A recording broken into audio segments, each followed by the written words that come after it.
নমস্কার বন্ধুরা, দীপাস কিচেনে আপনাদের সবাইকে স্বাগত। আমি চালতার চাটনি বানাবো, সেটাই আপনাদের সাথে শেয়ার করব। এখন আমি চালতাগুলোকে থেতো করে নিয়েছি ভালো করে, একদম যতটা আপনারা পারবেন থেতো করে নেবেন, তাহলে খুব সুন্দরভাবে মিষ্টিটা ঢুকে যাবে। খুব সুন্দরভাবে আমি কিন্তু খুব ভালো করে নোড়া দিয়ে থেতো করে নিয়েছি। আপনারা যতটা পারবেন থেতো করে নেবেন। এবার এটার জন্য আমি একটা মশলা তৈরি করে নেব। একটা শুকনো লঙ্কা আর একটু পাঁচ ফোড়ন আমি ভেজে রাখবো, কারণ ভাত খাওয়ার চাটনি করব, যেন বেশি ঝাল আমি দেব না। তো চলুন ভেজে নিচ্ছি এটাকে, খুব সুন্দর করে ভেজে নেবো। যতক্ষণ একটা সুন্দর গন্ধ ছাড়বে ততক্ষণ অবধি এটাকে আমি ভেজে নেব। এটা আমার ভাজা হয়ে গেছে, আমি তুলে নিচ্ছি এটাকে। দিয়ে দিলাম চালতাটা ভেজে নেওয়ার জন্য। নুন দিয়ে দেবো, একটু হলুদ দিয়ে দেবো কালারের জন্য।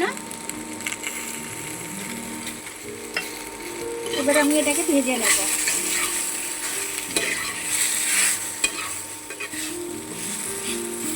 খুব সুন্দর, এর মধ্যে আমি পাঁচফোড়নটা ভেজেছিলাম, পাঁচফোড়নের গন্ধটা মানে রয়ে গেছে, দু চারটে পাঁচফোড়ন, গন্ধটা খুব সুন্দর থাকছে। চালটা তো এখন আছে, আর চালটা খাওয়া ভীষণ উপকারী। আপনারা যেরকম খুশিভাবে চালতাটা খেতে পারেন, ডাল দিয়ে খেতে পারেন, চাটনি করে খেতে পারেন। চালতাটা খাওয়া খুব উপকারী কিডনির ক্ষেত্রে আমাদের। এবার চালতাটা জল ঢেলে দিলাম, ভাজা হয়ে গেছে আমার।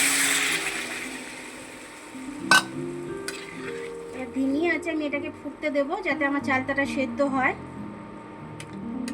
পরে আমি চিনিটা দেবো, এখন চিনিটা দিলে সেটা সেদ্ধ হবে না। এখন আমি চাপা দিয়ে হতে দিচ্ছি, একটু ফুটতে দিচ্ছি, ততক্ষণ মশলাটা আমি একটু গুঁড়ো করে নেবো।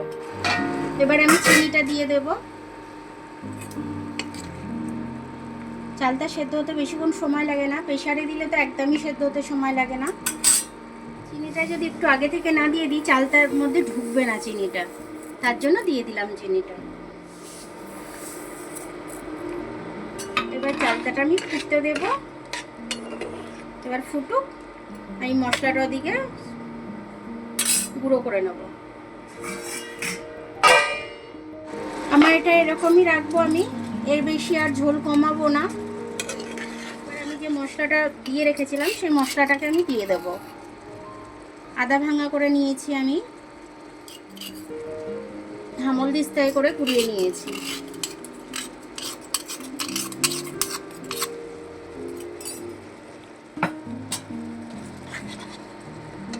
এরকমভাবে ঘরে করে করবেন, আপনারা খাবেন, খেয়ে আমাকে কমেন্টস করে জানাবেন যে আপনাদের কেমন লাগলো ভাত দিয়ে।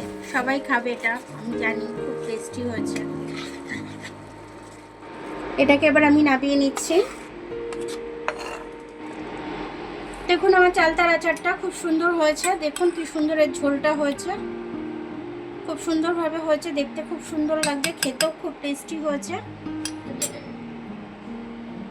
তো আমার ভিডিওটা দেখার জন্য অনেক অনেক ধন্যবাদ। আমার ভিডিওটা যদি আপনাদের পছন্দ হয়, লাইক, সাবস্ক্রাইব, বেল আইকনটা একটু টিপে দেবেন। আর যদি ফেসবুক থেকে দেখেন, লাইক আর ফলোটা একটু করে দেবেন। আবার কাল দেখা হবে নতুন রেসিপির সাথে, ততক্ষণ আপনারা ভালো থাকবেন, আমি আসছি।